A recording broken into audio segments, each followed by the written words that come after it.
Welcome back to the deep dive. Today, we're embarking on a truly fascinating journey. It's one that's going to challenge some really fundamental assumptions we hold. That's definitely right. Assumptions about ourselves, our minds, and maybe even the nature of reality itself. We're going to explore a concept that sounds, frankly, pretty alien to our modern ears.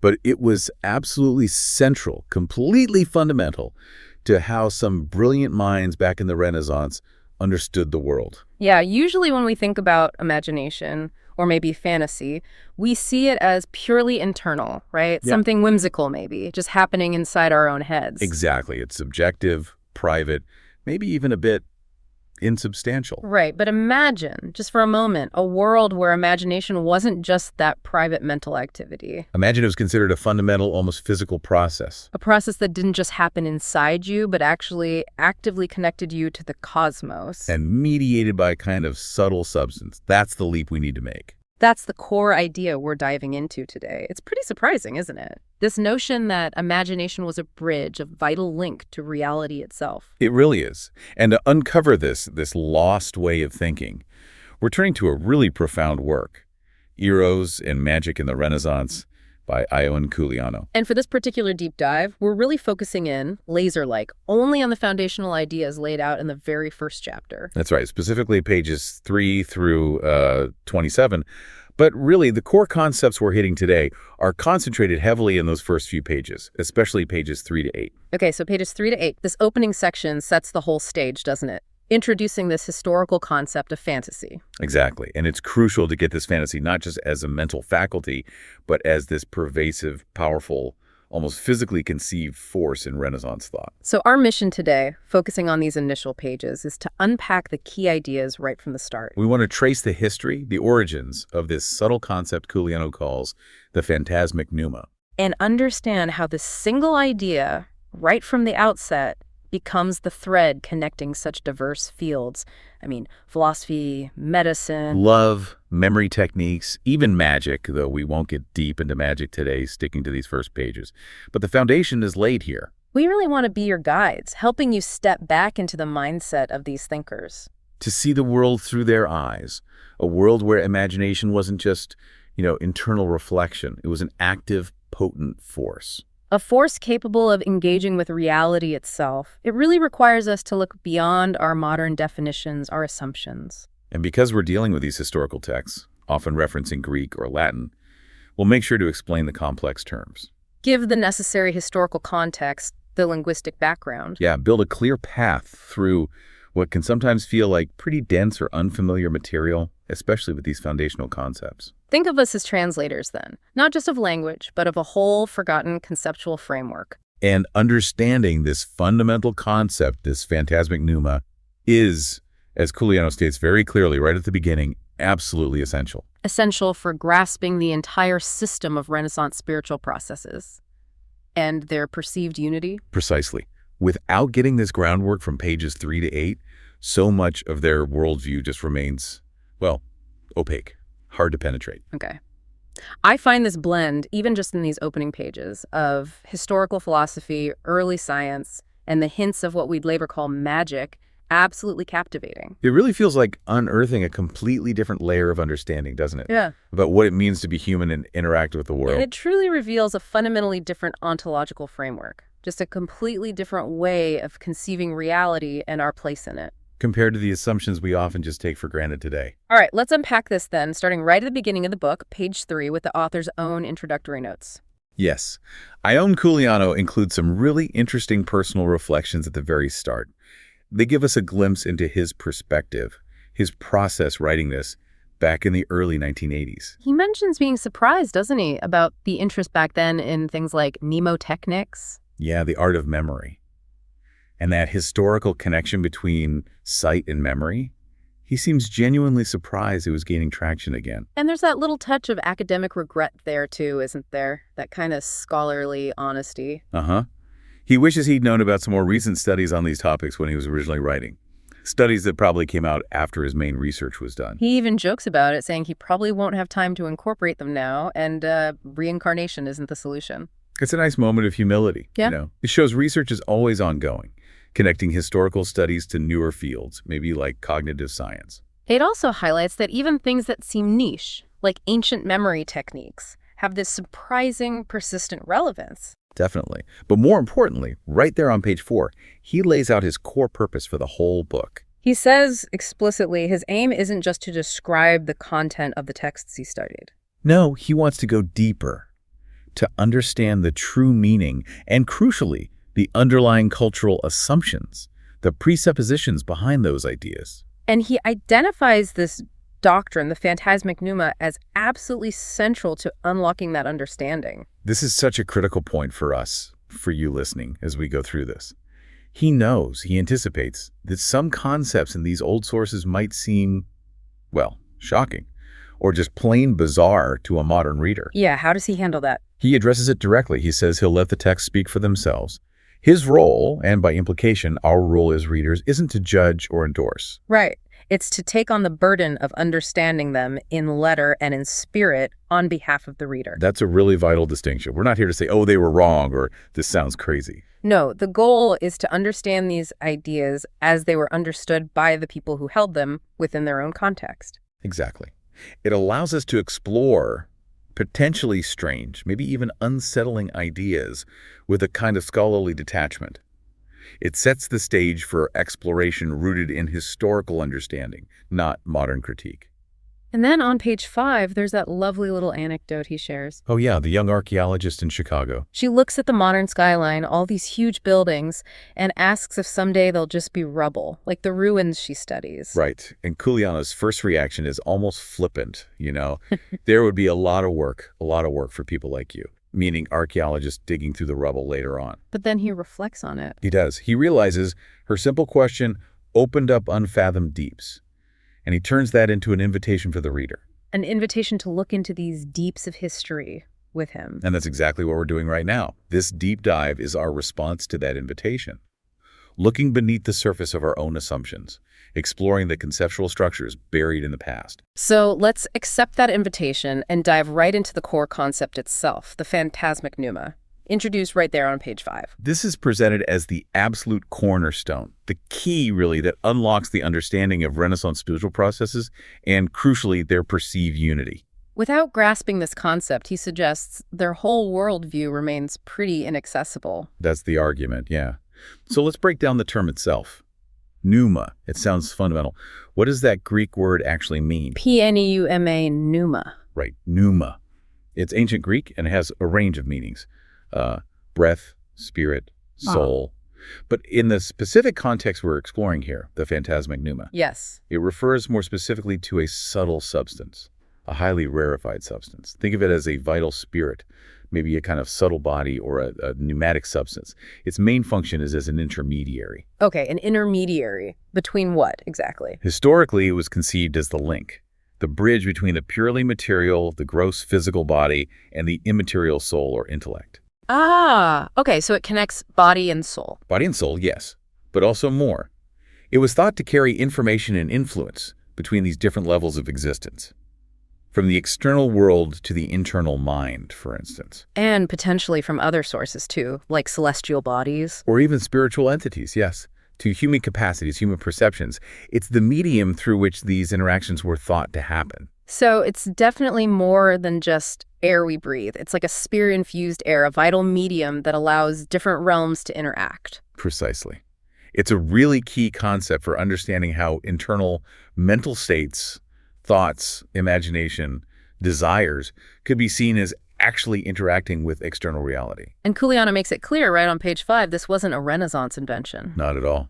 It has deep, deep roots in antiquity, particularly within philosophical and, importantly, medical systems. Like Aristotle's system, that's mentioned right there. Yes. The author notes the overall structure, the framework that integrated these ideas into a coherent system, might be broadly Aristotelian. But, and this is important, the actual elements, the individual concepts making up that system, they pre-existed Aristotle. Couliano uses A.B. Warburg's term, selective will here. Meaning Aristotle sort of picked and chose from existing ideas. Exactly. He drew upon these pre-existing pieces concepts about spirit, soul, body, sensation, and assemble them into his own influential structure. So Aristotle was building on earlier foundations. Where did those initial ideas about a subtle spirit or a vital force really come from, according to the source? Well, page 5 traces them back further, specifically mentioning Sicilian medical doctrines. Sicilian medicine, interesting. And it names a key figure, Diocles of Caristus. Diocles of Caristus. Not a household name, perhaps, but significant here. Who was he, and why is he important for this pneuma idea? He was a physician, lived around the same time as Aristotle, maybe even slightly earlier, and the source suggests quite carefully, quite tentatively, that it's actually more likely Diocles influenced Aristotle regarding the phantasmic pneuma rather than the other way around. Really? So the flow might be medicine influencing philosophy here. That's the implication. It places the origin, or at least a very early significant formulation, of this specific pneumatic theory firmly within the realm of ancient medicine. Okay, so we might be looking at a lineage like Sicilian medicine leads to Diocles, who then possibly influences Aristotle's formulation of the pneuma. That seems to be the suggested path. And there's another really significant thread mentioned right alongside this on page 5, the Stoics. The Stoics, okay. And their concept of the hegemonikon, am I saying that right? Hegemonikon, yes, exactly. Greek, hegemonikon. That term is really important in Stoic philosophy. What does hegemonikon actually mean? Well, it comes from the Greek root meaning to lead or to rule. So the hegemonikon is the principal part, the leading part of the soul. The command center, sort of? That's a good way to put it. For the Stoics, it was the central governing faculty, responsible for processing sensations, forming thoughts, making judgments, exercising will, the boss, basically. And where did they think it was located? Traditionally, often in the heart, though some later Stoic thought moved towards the brain. But the key thing is, it was the central processor. And the Stoics also built their idea on earlier medical hypotheses, like Aristotle drawing on Diocles. Yes, the source explicitly states their concept was built on the hypotheses of Empedoclean medicine. Empedocles, another pre-Socratic philosopher. Now, physician, yeah. Empedocles had these complex theories about the body, its connection to the cosmos, involving the 4 elements, love and strife, and vital forces. So you see this intricate network of influence weaving together. So maybe Empedocles influenced Stoicism. And Diocles potentially influenced Aristotle. With a possible cross-pollination between them all, the source seems to suggest a comparison between Aristotle's pneuma and the Stoic hegemonikon. It does. It highlights the similarity in function, both being concepts of a subtle controlling principle related to spirit or breath, mediating between sensation and thought. It's a complex but absolutely fascinating history of an idea, showing its roots deep in ancient medical and philosophical debates about life, soul, and perception. It's really striking how intertwined these early ideas were. Mind, soul, body, cosmos, all linked through these physiological philosophical concepts like pneuma. It wasn't just abstract armchair philosophy. Not at all. These were attempts to explain the mechanics of life and consciousness. And these pneumatic cognition theories, after being elaborated by philosophers like Aristotle and the Stoics, made a significant return to the forefront of medicine later in antiquity. And that's where page 8 picks up, discussing the school of Athenaeus in first century Rome. Exactly. This was a really significant development. Athenaeus of Italia founded a medical school known as the Pneumatic School. Named specifically for their emphasis on pneuma. Precisely because of it. They focused on the role of pneuma in health, disease, and, crucially for our topic, in cognition. Figures like Archigenes of Apamea were key advocates of this pneumatic approach within medicine. And this tradition, this pneumatic school, directly influenced the great physician Galen. Yes, Galen of Pergamon, immensely influential 2nd century physician. He was definitely inspired by the pneumatics. And his major contribution in this specific area, as mentioned on page 8, was shifting the location of the hegemonikon. Right. He took that central governing part of the soul, the hegemonikon, and moved it decisively from the heart, where the Stoics and others often placed it firmly to the brain. That feels like a huge step, locating cognitive functions specifically in the brain. It was a pivotal moment in the history of neuroscience, you could argue, grounding these functions anatomically in the brain. And did he assign a specific process to this brain-based hegemonikon? Yes, he did. He assigned it the function of synesthesis. Okay, another Greek term. Synesthesis. Synesthesis. What does that translate to in Galen's theory? Synesthesis basically means synthesization or synthesis, putting things together. So the brain's job was to synthesize information. In Galen's model, yes.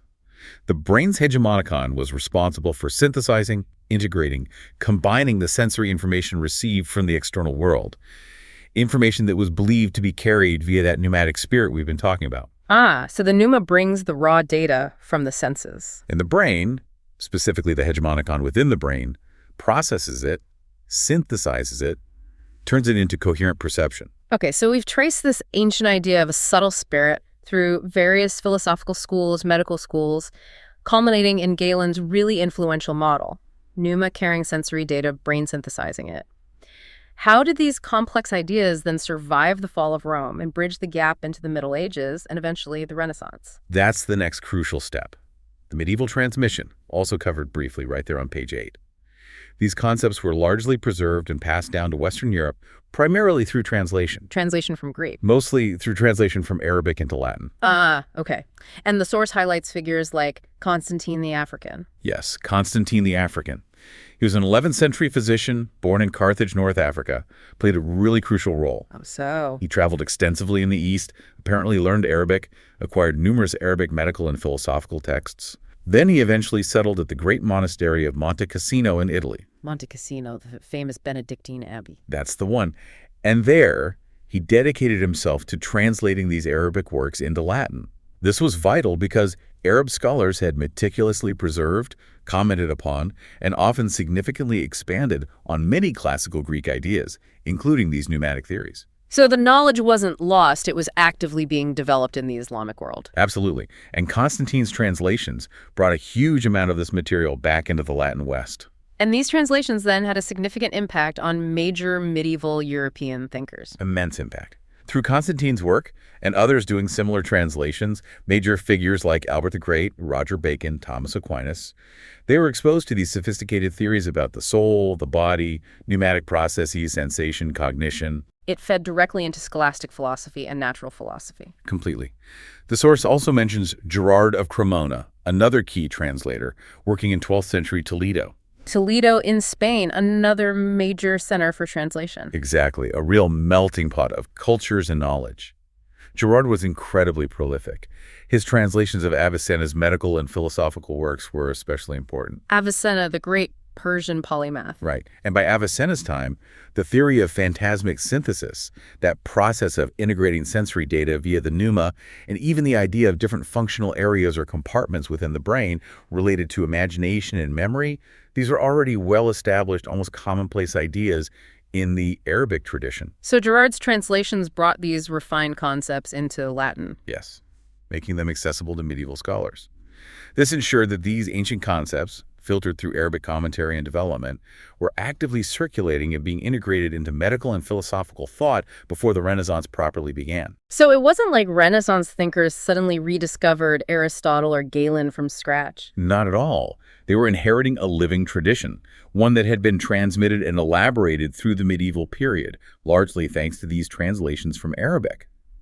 This transmission laid the vital groundwork, the intellectual infrastructure, for the prominence of pneumatic and phantasmic ideas in the Renaissance itself. It provided the tools, the conceptual language for them to understand everything from how we think to how the stars might influence us. Exactly. It was the bedrock. Now, the source also makes a brief mention right there on page 8 of something slightly different. Early dualistic gnosis and heresies around the 11th, 12th centuries.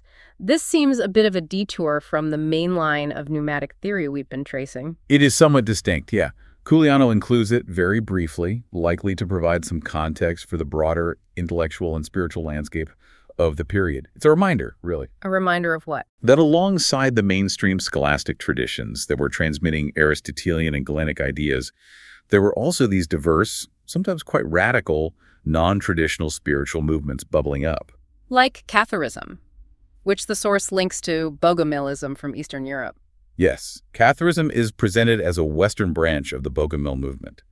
Both held strong dualistic beliefs, seeing the world as this fundamental battleground between a good spiritual principle and an evil material one.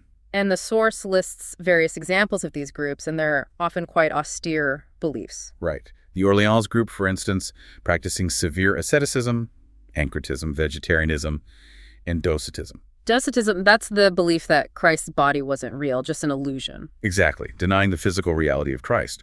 The Monforte group near Turin held similar beliefs. Then you had figures like Peter Bruus and Henry, known for being fiercely anti-clerical and iconoclastic, rejecting church authority and religious images. And Clement and Ebrard in Soissons, noted for their dualistic faith. It also mentions Tanchum of Inverse and Udo of L'Etoile. Described as very strange people, possibly drawing inspiration from earlier Gnosticism, maybe figures like Simon the Magician. The source even notes that some contemporaries basically consider them insane. Which highlights something important about that period, doesn't it? It does. It shows how the line between what was considered unconventional or heretical spiritual belief and what was perceived as actual madness could be quite fluid and contested. People operating outside the norms were easily labeled. So, while this dualistic Gnosticism isn't directly part of the Pneuma theory's lineage? No, it's not. But it's part of that complex historical deep Couliano invited us to look into. It's a sign of the diverse, sometimes radical ideas about the soul, the body, the nature of good and evil, and the structure of reality that were circulating in the centuries leading up to and shaping the Renaissance mind. It just paints a fuller picture of the intellectual ferment of the time. Okay, that makes sense. It's background context for the world these later Renaissance thinkers were emerging from. Exactly. It shows that the intellectual landscape wasn't monolithic. So, we've covered the author's introduction and intent, the core definition of the phantasmic pneuma, traced its ancient roots in medicine and philosophy through figures like Diocles, Aristotle, the Stoics, and Galen, and seen how it was transmitted through medieval translations. We also touched on the presence of other, more radical ideas circulating. That seems to cover the key points from pages 3 to 8 quite thoroughly. I think so. We've established the absolute centrality of this concept of a subtle intermediary spirit, the pneuma, and seen how it was woven into the fabric of thought long before the Renaissance, providing the essential framework for understanding the connection between mind, body, and world. It really sets the stage for how Renaissance thinkers would later build upon these ideas, applying them to Eros, magic, memory, and more, which Couliano explores in the rest of the book beyond our focus for today. Precisely. This foundation is crucial for understanding everything that follows. The pneuma is the mechanism, the medium, through which so many Renaissance ideas about influence, perception, and transformation were thought to operate. It's a fundamentally different way of seeing the world, isn't it? Where the boundaries between inside and outside, mind and matter, are much more porous, mediated by the subtle spirit. Absolutely. And that's perhaps the key takeaway from these initial pages. We have to adjust our own assumptions to even begin to grasp their starting point. A fascinating starting point indeed.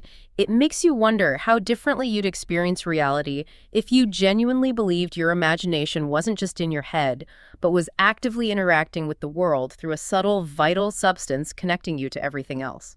It changes everything, doesn't it? The perceived power of thought, the potential for external influence, the understanding of emotion and sensation, it all rests on this concept of the pneuma. Well, this has been an incredible first step into understanding that lost world. Thank you for guiding us through these foundational pages. My pleasure. It's essential groundwork and really rewarding to unpack.